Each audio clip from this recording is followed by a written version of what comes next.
Hello, everyone. Good morning and good evening to all of you from whichever part of the world you have joined. I am Archit Ambekar from Seed Global Education, and I'm going to be your host today. We're hosting St. John's University today for our masterclass. Thank you for joining in today's masterclass. I can see a lot of people are joining in. If you can quickly put in the chat box which city you are joining in from, if you can quickly put that, we'll just get an idea of which city you're joining in from. You can see people have started posting. Bareilly, Multan from Pakistan, Bhopal, Berlin. Wow. We have someone from Delhi. We have Mumbai, India, Nigeria, Himachal Pradesh. That's great. I think we've covered the entire country and some places in Africa, Europe as well. We have someone from Dubai, someone from Kenya, someone from Hyderabad. Okay, I think that's a great spread of students across the globe.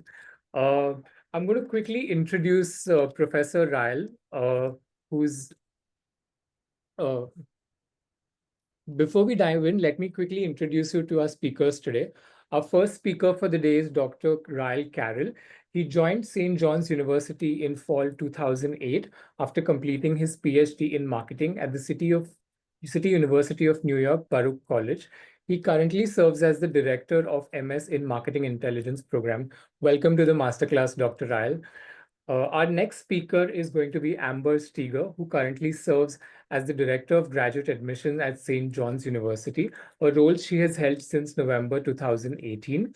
In this position, Amber oversees the recruitment and admissions process for graduate programs, driving strategies that attract a diverse pool of applicants and support the university's enrollment goals. Welcome to this session, Amber.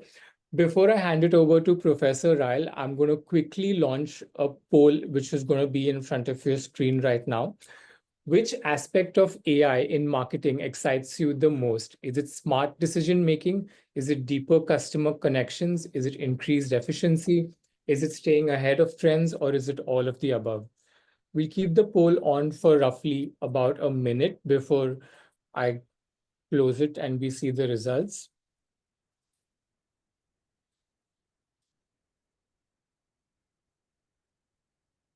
A lot of them are saying all of the above.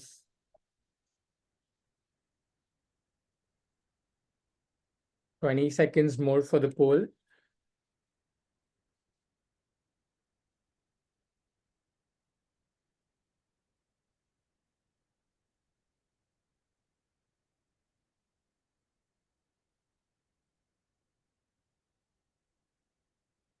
Okay. With that, I'm going to end the poll right now and share the results, which will be on your screen right now. I think a lot of you are saying that all of the above is clearly the winner. It is smarter decision making, deeper customer connections, increased efficiency, and staying ahead of the trends. With that, I'm going to hand it over to Professor. Professor, over to you. Well, thank you. Thanks for having me. And I see that we have over 200 people as part of this session today. So clearly, there's a lot of interest in AI and understanding where this is all going, especially within marketing. I know a recent study had marketing as one of the top four industries and jobs that were going to be affected by AI. So this is something that I know if you're interested in marketing, if you're thinking about staying in marketing, this is something that is hopefully top of mind. And so you're doing a good thing by kind of coming to a session like this to learn more about its impact. And so here are some headlines. Uh, they did a recent poll of survey of over 1,000 marketers, and about 60% of marketers feel like their job could be replaced by AI. That's a scary number, and kind of goes back to this idea that this is an industry that is really being shooken up by AI. Now, that can be very scary, and there are people who think almost the opposite. No, AI is not going to take your job, but it's the people who understand how to use AI are the ones who are going to take their jobs. Um, I'm somewhere in the middle. Whenever I hear these conversations and people say, as long as you understand AI, you're going to be fine. It's the people who don't understand how to use AI that should be really afraid. Yes, that is very true. But whenever they have these conversations, they say, yeah, now one person can do the work of 10. And so when they say, no, you're not going to lose your job to AI, I do think the industry is going to consolidate. There are going to be less jobs. Um, Now, that doesn't mean that all jobs are going away. And it doesn't mean that you have to be that person who's going to lose their job. And with every innovation, there are new jobs that come along as a result of these innovations. So, a job that might not exist in currently in the our current setup within the industry might then become something that is relevant and we don't even know what that job is. So I'm somewhere in between. I do believe that you need, as a marketer, to understand AI and understand what is happening within the field, and be able to use AI. But I'm also not of the camp that if you that's enough, that's going to be the only thing that you need to know, and then your job is safe. So, what is AI and why is it having such an impact? Well, it's having an impact because it's really enabling us to do way more personalization. It's allowing us to, um, look at big data and understand and analyze big data in a way that we haven't been able to in the past. And additionally, it is allowing us to create content that used to take days, used to require you to have, professional videographers and all sorts of high-tech equipment in order to create this content can now be created using AI, using very low cost software. And so, when we look at some of the stats, right? According to the New York Times, 78% of all marketing companies are committed to using AI on a daily basis. 85% of people within the industry feel this pressure of, if I'm not using AI, then I'm falling behind. And so always trying to upskill within AI is something that's very relevant. And 83% feel confident in using AI, but they still are concerned that maybe there's going to be some impact of AI on their job.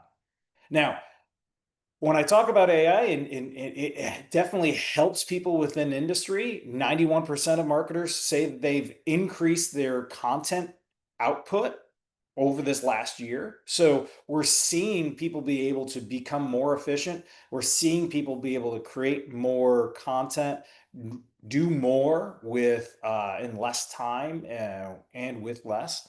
And so what are they using it for? They're using it for content creation.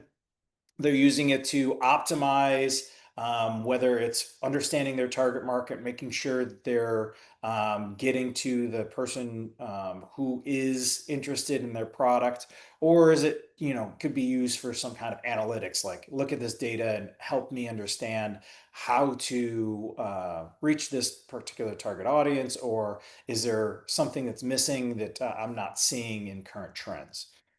And then again, this is back to this kind of doom and gloom thing. I actually think this is a low number. 32% of US ad agency jobs are supposed to be lost between now and 2030. I think that's a low estimate.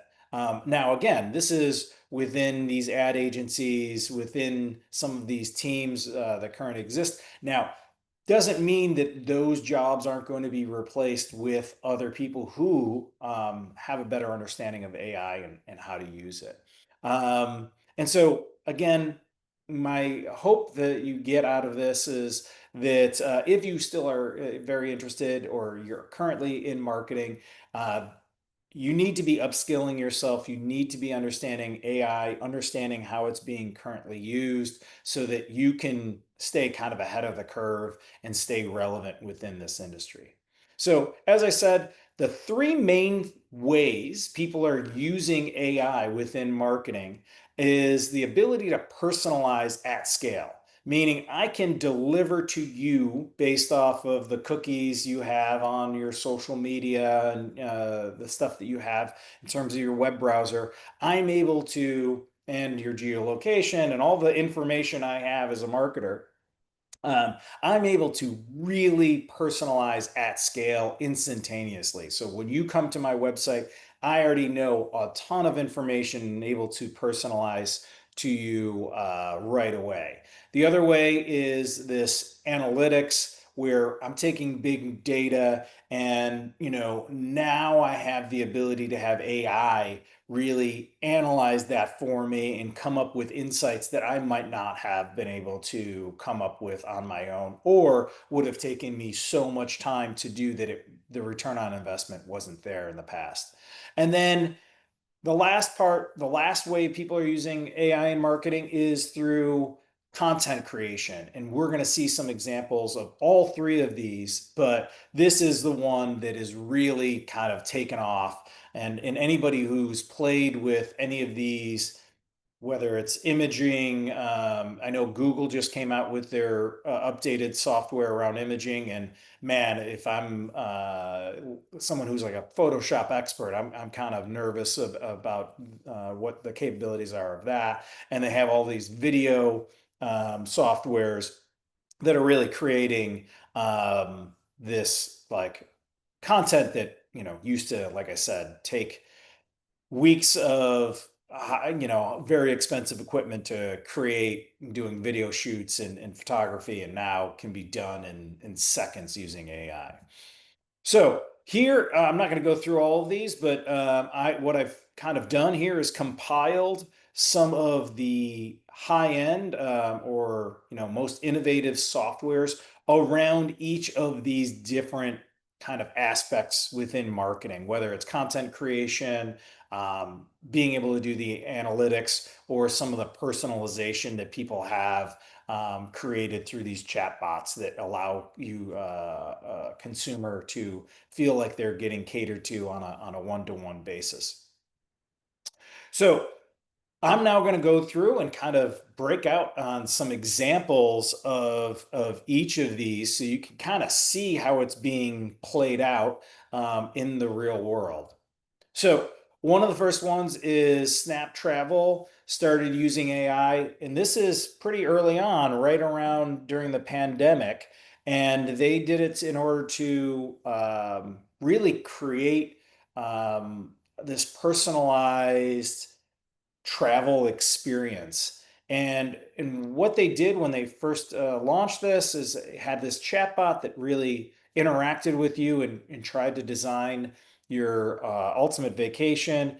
And it facilitated, in the first couple months, facilitated over 350,000 hotel nights across 150 countries, right? So this wasn't just something in the US or something in Europe. It was across the globe. It generated over $350 million in sales, and within the first 2 months was able to um, pay for itself during the pandemic when site traffic was down 80%. So think about that. We're getting only 20% of the people who normally would travel, and yet it was able to create this efficiency and personalization at scale. Um, for those of you who aren't familiar, Calm is a app that helps people with meditation and relaxation. And one of the things that they did is they've been able to use AI again for this personalization. And one of the notes I'm going to say is any of these that are hyperlinked, I'm going to be sharing this presentation. And so you can read the full article explaining everything that these companies have done. There's also some of these when I get into the content creation, there are actual YouTube videos that are linked so you can see the video that I'm talking about and that was helped created by AI. So throughout this presentation, I'm going to be sharing stats and quotes, just to kind of give you a perspective of what some industry leaders are thinking. And, here's a one on the positive, right? AI is giving marketers back their most valuable asset, which is their time. It's allowing you to be more efficient with your time, allowing you to spend more time in the creative, in the mindset, in the things that you want to be doing as a marketer, as opposed to this data crunching and spending time, with logistics. And so AI is helping facilitate that. So again, we already talked about the personalization. The next one is really about predictive analytics, right? Being able to take big data, take these insights, and be able to make actionable decisions that are going to be beneficial to reaching your target and making sure that you're talking to them in the right way. And so some examples of that is Spectrum, which is kind of this it's an internet media company here in the US. They have cell phone service, they have internet, they have cable, they have all of these ways they're interacting with their customers. And so they're able to take their analytics and able to help their customers being other businesses, target appropriately. Here's where you should be placing your ad within particular media.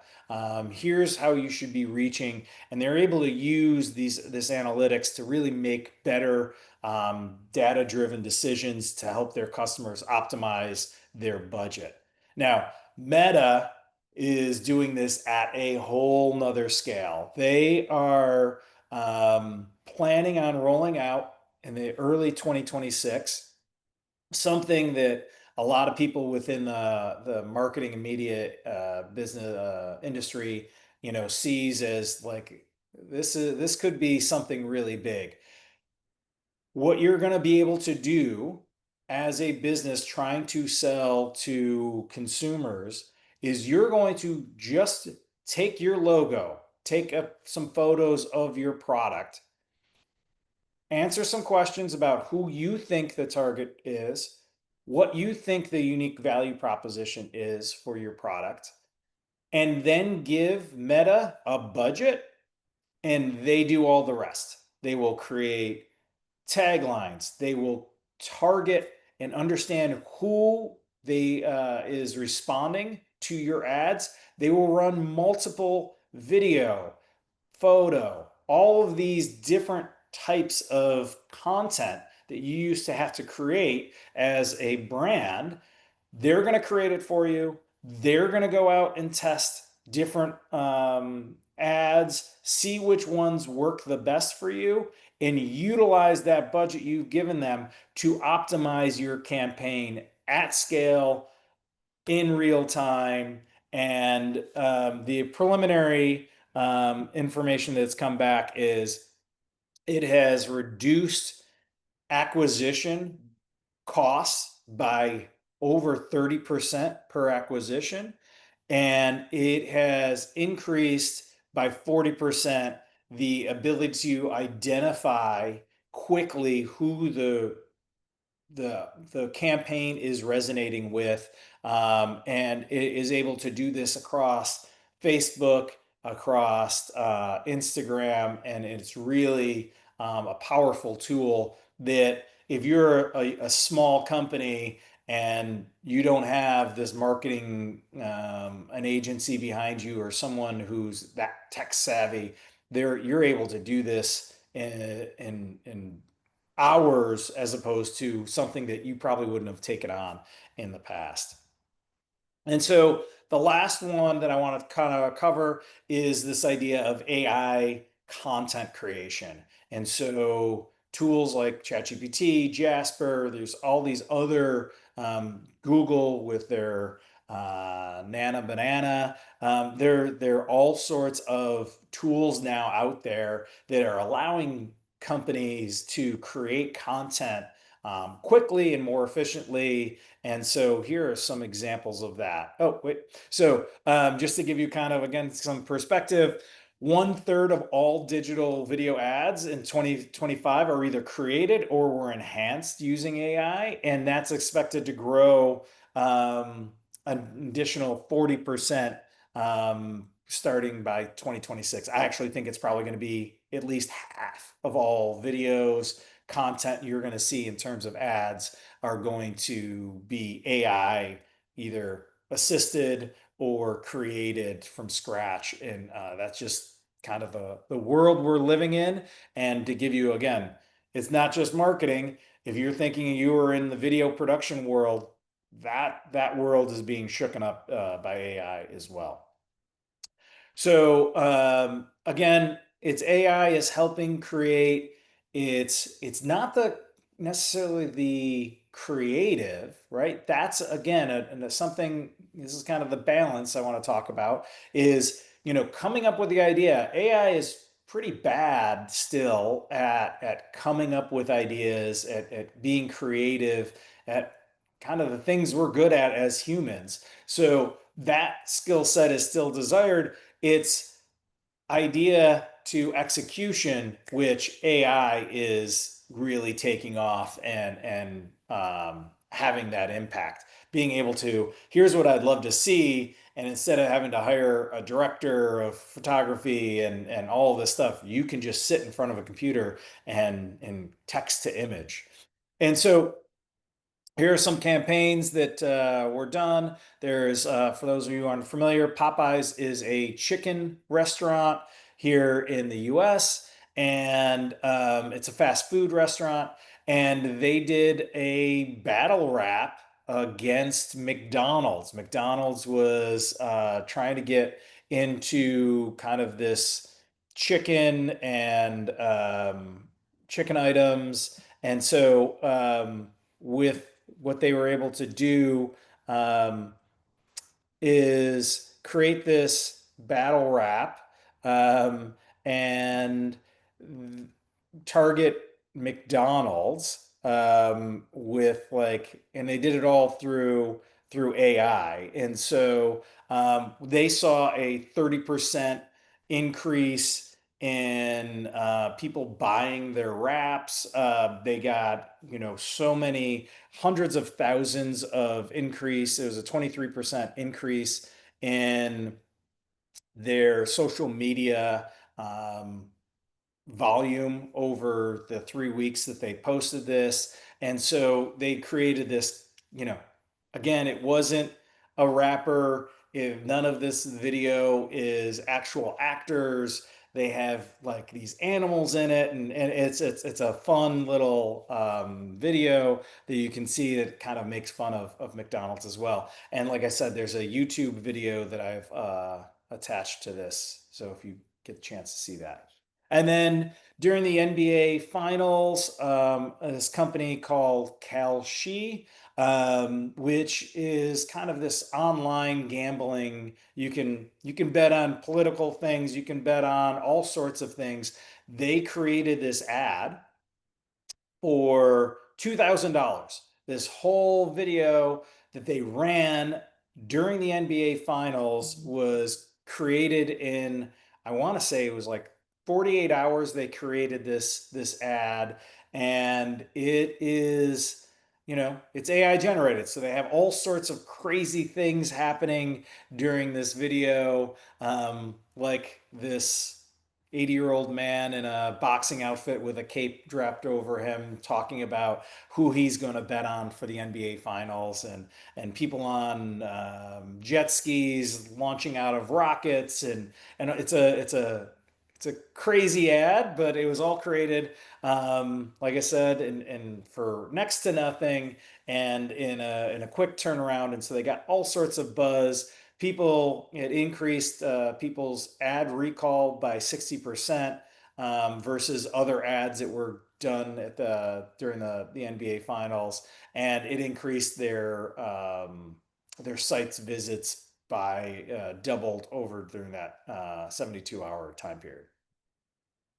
Coca-Cola, um, they launched a very nostalgic video that kind of took place, kind of mimicking their videos of back in the day in the 60s.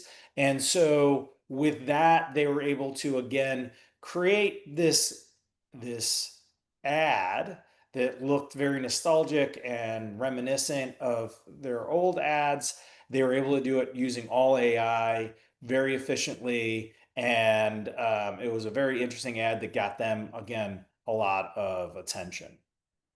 Um, I'm going to pronounce this wrong, but Little's, which is a kind of a grocery retailer in Europe, they did a campaign where you can take a photo of anything, any sort of item, and it will use and redo the color scheme to match their kind of almost like their brand. So it's the blue, red, and yellow. And so people uploaded and all sorts of items. And the idea was we're going to they created these unique items. And they created a sneaker and they sold out within 3 minutes of the sneakers, and people were selling them for thousands of dollars after the fact. And so they created, through using AI, this ability to kind of use that color scheme on any product you want. They got over 1.7 million people over a 36-hour time period on their website. People were creating at every minute 1,000 new items that they were kind of using that color scheme to recreate their version. So very impactful. Again, this is all being able to use AI quick. It enhanced their brand. It was a very creative idea that, again, I don't know that AI could have created, and this is why we're this whole idea of there's a balance, being able to use AI to do something different, unique, draw attention, but there still needed to be a human back there coming up with the idea. And then the last one I'll share is H&M and Zalando using AI models for their clothing.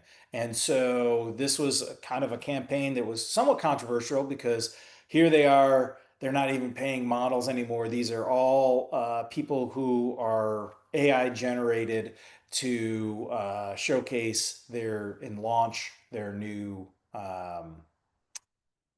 seasonal outfits.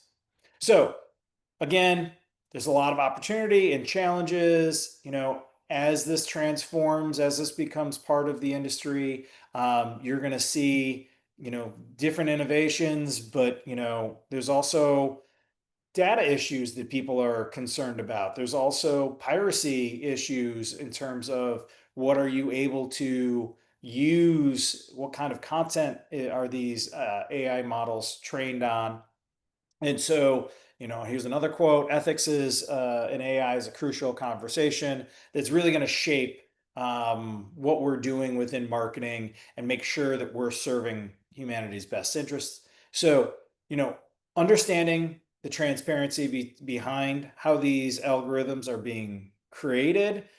Data privacy is, a big important part of what's going to happen, and making sure that there's diversity when these AI models are being created, that they are getting a diverse set of content so that it isn't biased, right? So one of the things that can end up happening is we're going to get biased models that aren't going to, really understand society and the different inputs that are very important.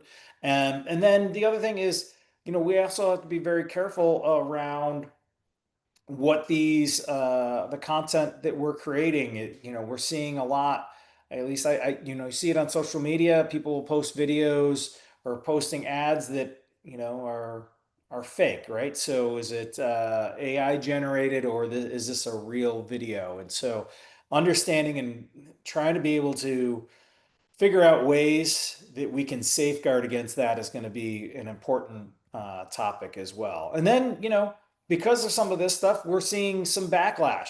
So Will Smith, the artist, was doing a world tour, and one of the things they did is they created this video, and it was AI generated, and he posted it on his social media, and within hours, people were seeing the video and pointing out the issues with the people. It was purportedly him at during one of his concerts, going into the crowd and shaking people's hands. And people were like, this is fake. This didn't actually really happen.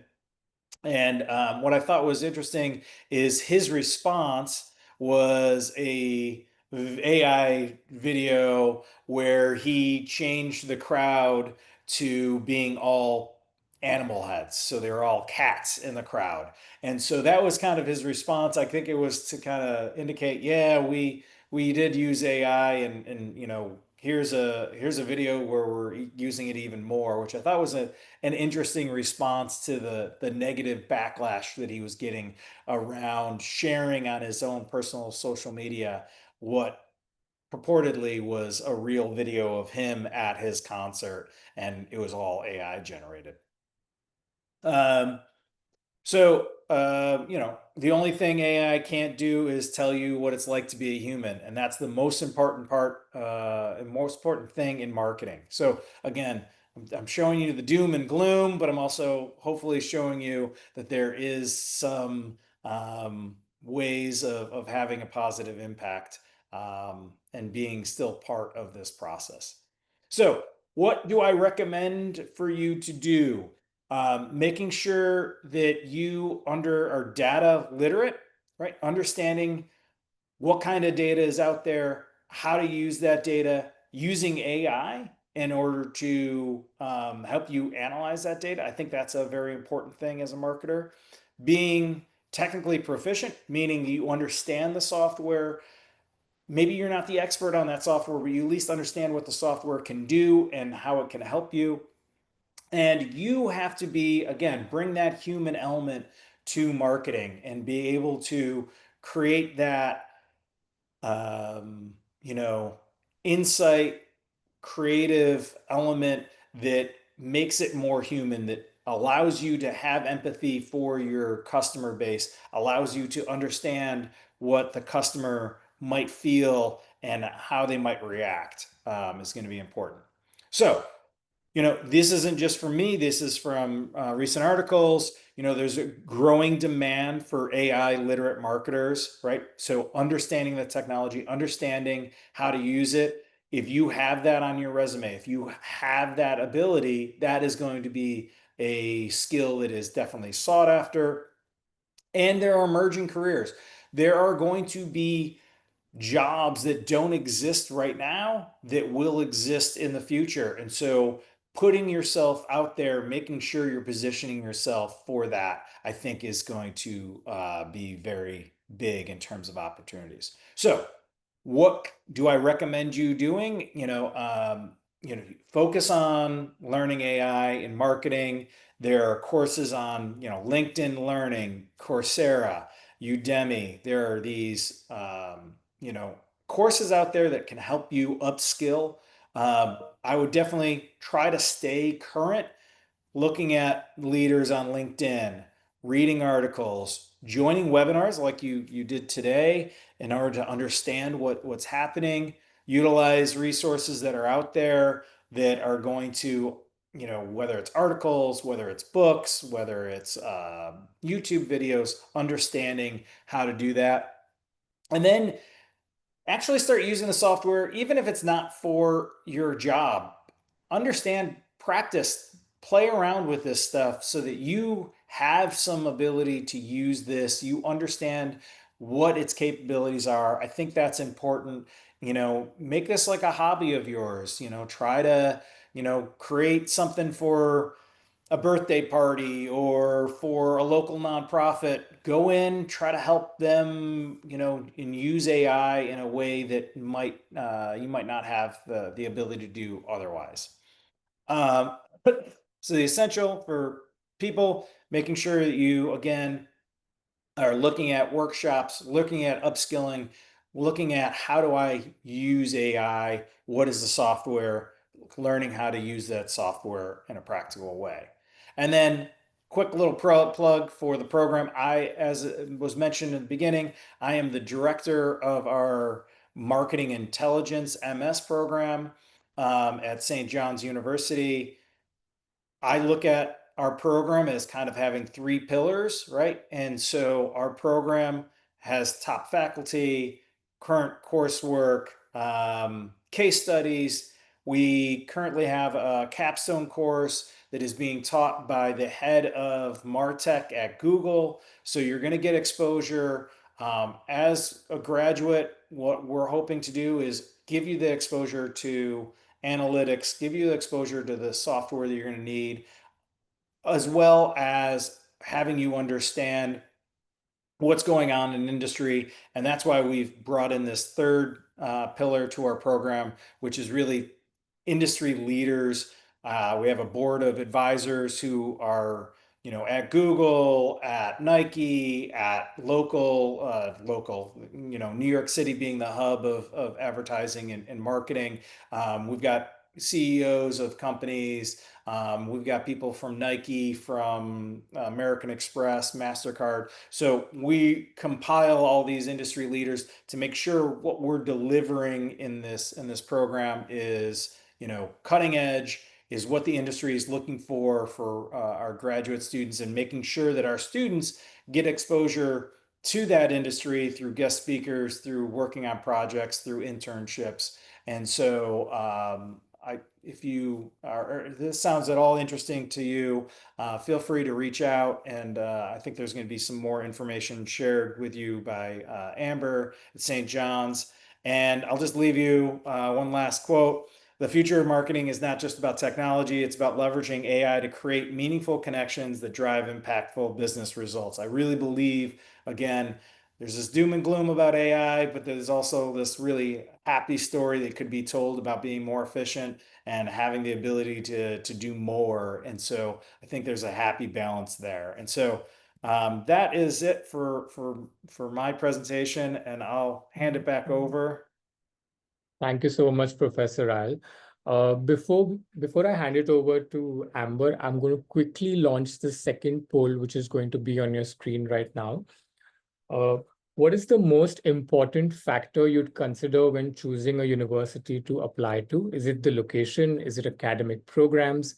Is it career opportunities? Or is it scholarships and financial aid? I'm going to keep this question open for a minute. What's the most important factor you'd consider when choosing a university to apply to? Location, academic programs, career opportunities, scholarships, and financial aid.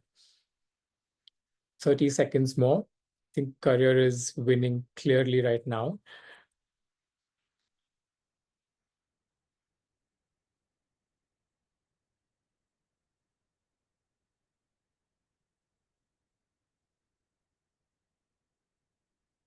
Ten seconds more.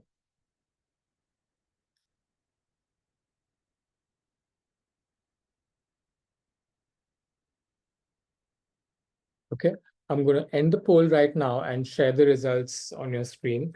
Like you can see clearly, career opportunities is winning, followed by scholarships, then academics and location.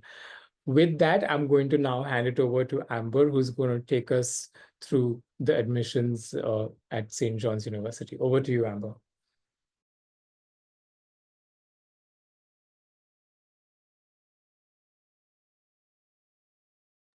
Amber, you're on mute. Sorry.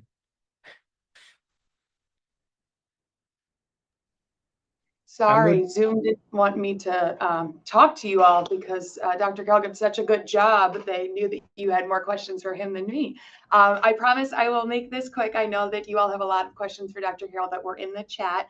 Just wanted to mention a few things about St. John's University and specifically our Tobin College of Business.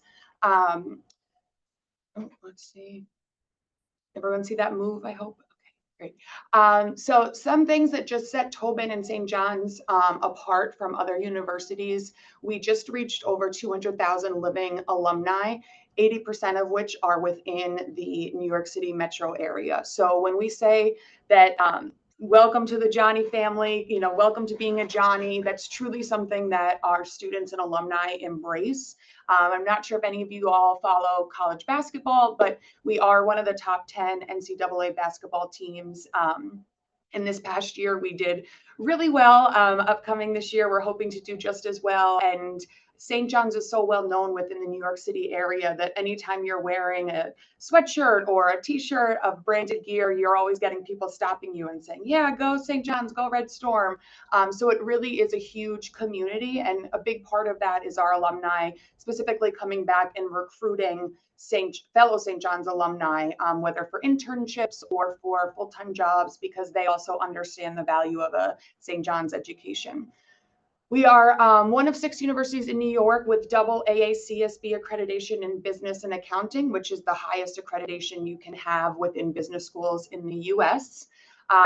Some of our rankings within the business school, you can find these pretty readily, but in general, about 95% of our grad students within the business school were employed full-time within 6 months after graduation, and about 97% of our graduate students would recommend St. John's.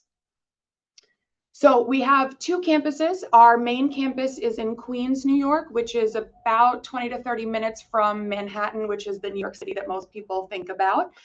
We also have our campus, which is in downtown Manhattan, it's in the East Village, close to NYU and Cooper Union. Many of our business courses are offered at both the Queens and the Manhattan campus, so you have the ability to experience kind of the best of both worlds. And that's especially important within the business school because the majority of our students who end up doing internships or end up getting part-time jobs liked the opportunity to then be able to just hop on over to the Manhattan campus to finish their coursework. And then in terms of the admission requirements, we require the application, which everyone who attended today's information session will receive an application fee waiver.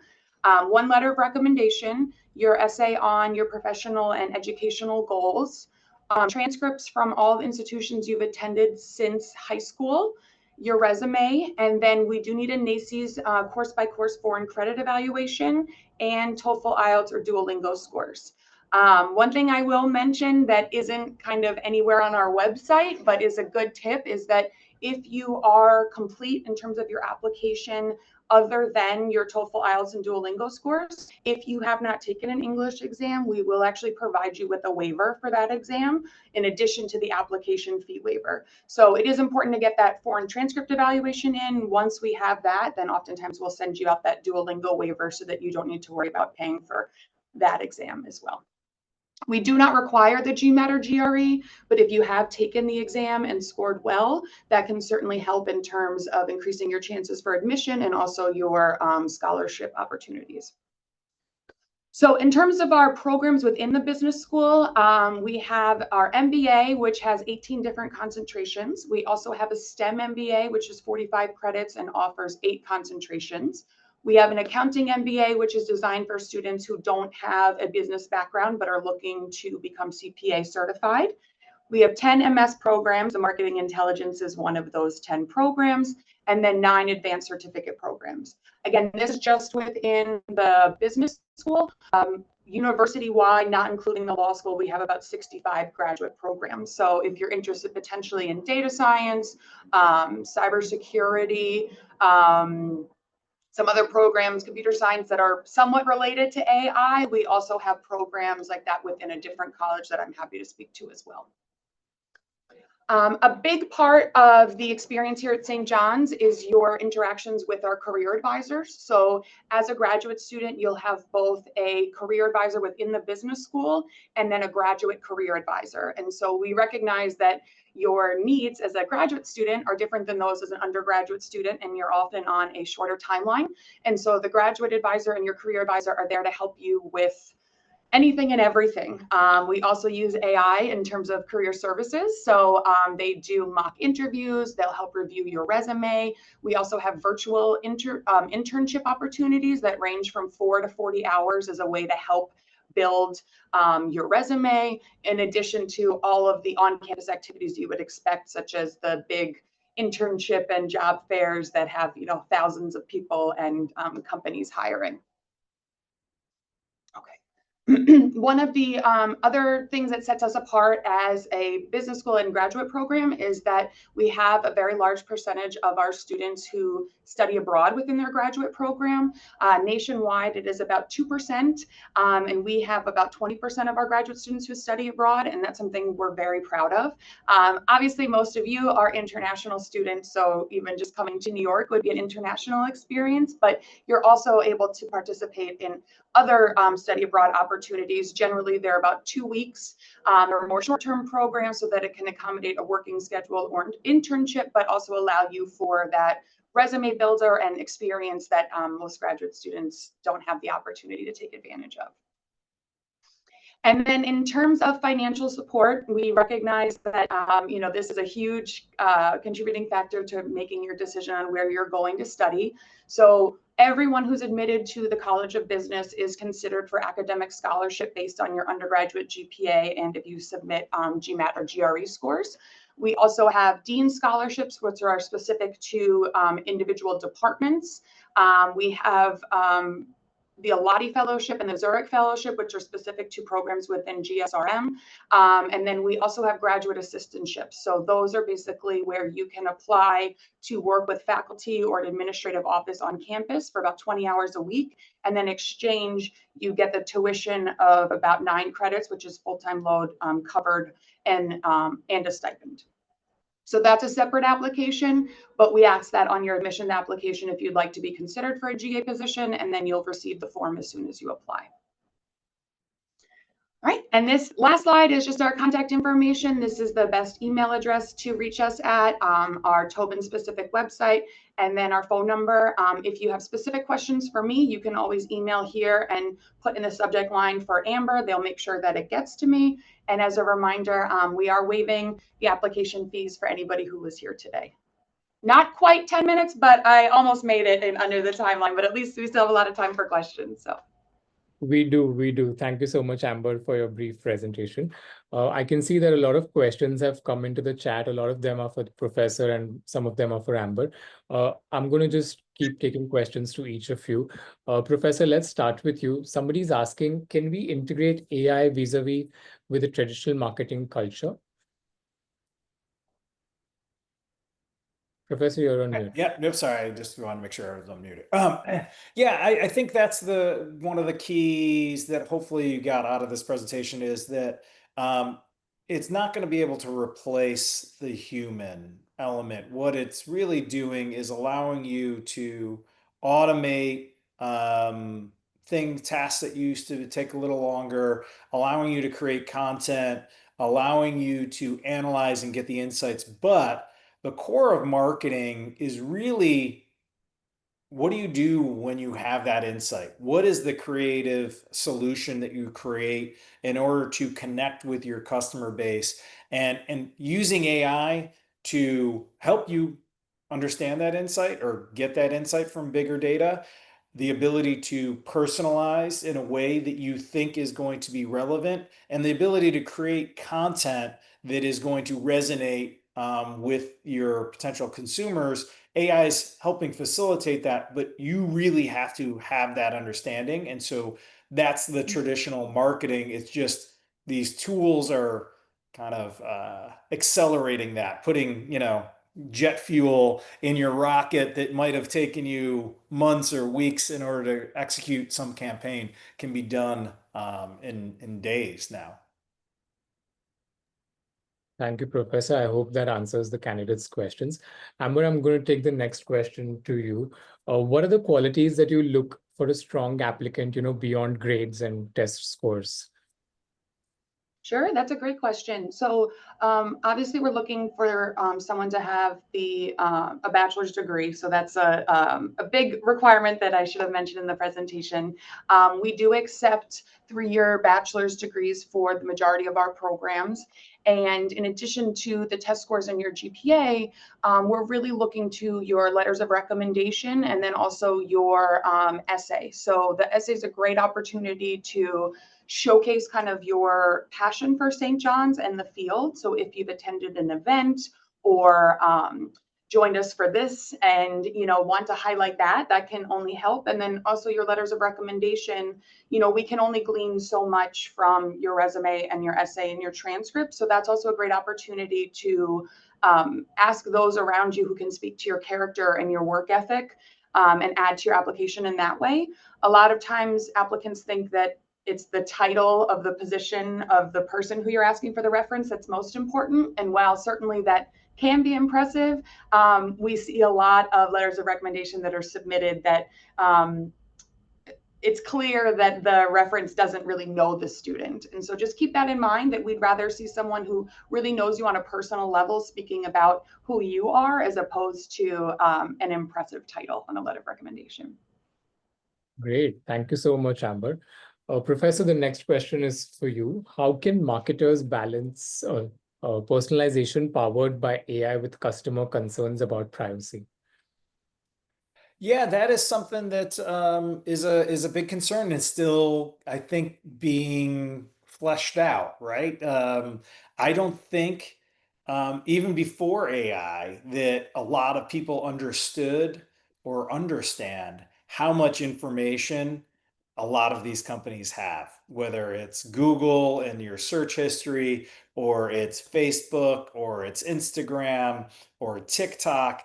They have all of this information about you that a lot of people might not be aware that they're giving up when they click on the, yes, I agree to the terms of service.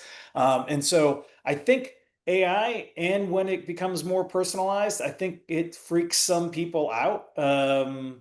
And if that's the case for you, then, that's going to turn some people off. And if, you feel like, I personally sometimes feel like, well, this is great. They've kind of already narrowed down the things for me because they know so much about me. But other people don't feel that way. And so there's a balance of understanding what feels too invasive and a breach of my privacy, versus, this is what is real and what's out there. This is the reality. This is what companies really know about you, and kind of embrace it, that maybe they're going to be delivering content that is more geared towards your actual interests. I mean, I always joke around that I never knew that watching someone clean a rug would be something that I'd find fascinating, but I got clicked one video, and next thing I know, I'm going down a rabbit hole watching these disgusting rugs that were taken out of a house that burned down, and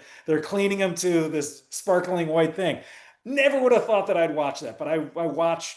I don't want to talk about how much time I've spent watching people clean rugs. So maybe the algorithm has a better understanding of what I would actually enjoy, and so I kind of look at it as like a happy thing where maybe I can uncover some interest that I didn't even know. So I don't know that answered the question really, other than they already know a lot about you, and you can take that whole, like, and I know there are customers who are going to be turned off by that, and you have to make that balance as a marketer. Is this going too far? Is this going to make people feel uncomfortable, versus we're going to deliver something that they didn't even realize they were interested in? Professor, a follow-up to that question. Somebody's asking, can they use AI in medical and biotechnology industries? And do companies allow the use of AI with confidential documents? So I've read some articles about some of this stuff. I definitely know within research, within the medical field, they're using AI. I have a colleague of mine who is in cancer research, And before they were able to actually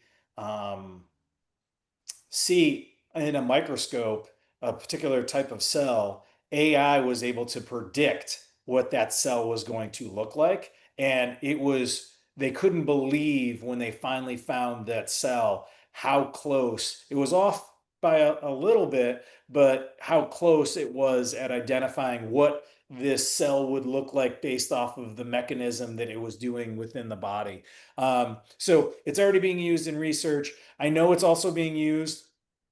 I just read about a company that is using it around insurance claims and making sure that the process is going through, and they're automating a lot of the medical insurance and paperwork. And then I also know that it is being used. I just read an article about how AI is recommending, because it has access to all of these research papers and is looking at different things that happen with different medication and recommending bizarre medication that doctors had never thought about using. And it's actually, they're finding cures for people in patients that were otherwise thought to be terminal. And so it's pretty amazing, because we as humans sometimes put up barriers like, well, this doesn't make sense. And so we won't go down there, where AI is just like, I'm just going to go where the data takes me. And so sometimes it will have some insights that we never would have thought of. Great. Thank you so much, Professor. Amber, I'm going to give you the next question. It's a challenging one. Given the recent US visa policy changes, how is St. John's University supporting international students, particularly those from India, in securing student visas and continuing their education there? Sure, that's a great question, and I'm sure it's on everyone's top of mind. So we actually have a office, the International Student Services Office, which is dedicated solely to helping our international students get all of the required documents for their I-20 student visas, and then also to prepare them for their visa appointments. So we'll host information sessions this fall and next spring for students who are international and looking for more questions, and connect with them directly. But as soon as you submit your application to St. John's, you get an email from ISSO, so you can interact with us and my team in terms of your admission status and how to get through the application process. And then at the same time, talk with ISSO about how to get your visa. I know that there's also been a lot of changes to the visa process in general and the landscape. We have a lot of people, myself included, who are doing the best that we can to stay on top of those changes and do whatever we can to make that transition as easy for students. Another thing we're doing is that we also offer a lot of online courses, so that this fall, for example, we had students who were waiting a little bit longer than they anticipated after the pause in visa appointments. So they were able to start with us online for this semester, taking 1 to 4 courses, and then they're going to join us this spring on campus once their visa is approved. So lots of flexibility there. And then I'd like to also point out we are in New York, which is a very blue state. And so that is somewhat comforting, I think, to international students to know that although the federal government is doing some things right now, New York has been, knock on wood, somewhat unaffected and protected by the nature of our population. So we're certainly aware of it and doing everything we can to support our applicants. Okay. Thank you so much. I think that helps definitely answer the question. There are a lot of questions around, what scholarships are available.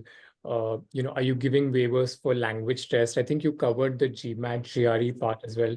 I think for those who missed it, if you can just walk them through it again, it would be great, Amber. Sure, absolutely. So we do not require a GMAT or GRE, but if you have taken the exam and scored well, so we're looking for at least a 315 on the GRE and at least like a 600 on the GMAT, then I would recommend submitting that score, because it can help in terms of your admission and scholarship applications. We do require the TOEFL, IELTS, Duolingo scores if you're not on our list of exempt countries. But once you have the foreign credit evaluation, which is required of all students with international credits, We then can send you the waiver for the Duolingo exam. So you'll get the application fee waiver for participating today, and then we can also send you the fee waiver for the Duolingo exam. Okay, thank you so much, Amber. Professor, I'm going to give you the next question. How do you see AI changing the role of marketers over the next 3 to 5 years? Again, I see within the industry less entry level jobs, because AI, some of the, more entry level jobs that you might have been able to get 5 years ago, coming out with an undergrad in marketing might have been, some content creation, some assistant stuff, some social media stuff. And I think AI has allowed people not to have to rely on that. And so I think it's those jobs are kind of going away.